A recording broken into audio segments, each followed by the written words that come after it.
এখন যাচ্ছি শুশুনিয়া। এই আমি আছি আর হেল্পার স্ত্রী। চললাম শুশুনিয়া। এসে গেছি থুম পাথর, শুশুনিয়া থুম পাথর। কাস্টমার লোকেশন দেখে নিয়েছি এবং আনপ্যাকিং ভিডিও করে নিচ্ছি। আনবক্সিং করা আগে থেকেই ছিল, তবু আমাদের তো যেটা নিয়ম সেটা করে পরে পাঠাতে হয়।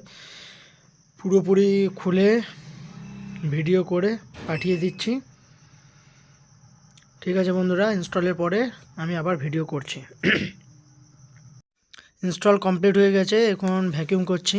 ভ্যাকিউম করাটা দরকার প্রতিটা মেশিনই নতুন ইনস্টলেশন কমপ্লিট হয়েছে। ইনডোর আউটডোরের ভিডিও করছি।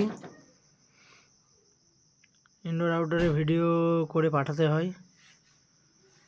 মেশিন চলছে, রানিং, কুলিং হচ্ছে, কাস্টমার স্যাটিসফাইড। ইনস্টলেশন কমপ্লিট হয়েছে, এবার যাচ্ছি রাস্তাতে। তো কাস্টমার খুবই ভালো ছিল, খাওয়া দাওয়ারও ব্যবস্থা করে দিয়েছিল আমাদেরকে।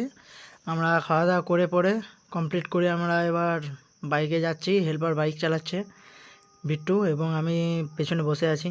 বাই বন্ধুরা, এবার দেখা হচ্ছে শুশুনিয়া পাহাড়ের ওইখানে। এসে গেছি শুশুনিয়া পাহাড়ের কাছেই, কিন্তু মনে হয় না যে আর চাপা যাবে, কেননা জিনিসপত্র অনেক আছে। ঢুকতে গেলে বাইরে দাঁড় করিয়ে রেখে পড়ে চাপা প্রচুর অসুবিধা হয়ে যাবে। তাই আর পাহাড়ে চাপলাম না বন্ধুরা, দূর থেকে দেখে পরে মুখে উপভোগ করলাম।